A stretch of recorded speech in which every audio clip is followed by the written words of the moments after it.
Öyle oturuveribizdençe hareket жасаш керек да. Бүгүнкү күндө тоо 3500 метр бийиктикке чейин түшкөн карларды күн суук болгонуга байланыштуу ээрибей жатат. Сиздер бир отуруп өкмөт менен сүйлөшүп, ошол жерге вертолет менен чыгып, көмүрдүн майдасын чачып. Oda vertolyot менен чачыш керек, вертолет менен. Көмүр ташыган вертолеттер толтурат бизде отур. Көмүр ташыган вертолеттер менен ташып, көмүрдүн майдаларына чачса эле аракет кылса болот да. Ээртип, ошо чүй өрөөнүгө дагы караш керек да. Деги Кочкордо дагы чоң туз деген бар.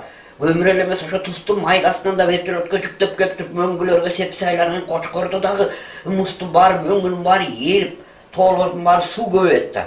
Карта менен карап туруп, кайсы дарыянын нугунда суу аз. Ошол жака барып, көмүрдүн майдасын сепсек, сеп койгон болсоңуздарчы суу көбөймөк. Мына ушундай генийлер келсе, мына ушундай акылдуулар келсе, Кыргызстан өнүгөбүз айланайын.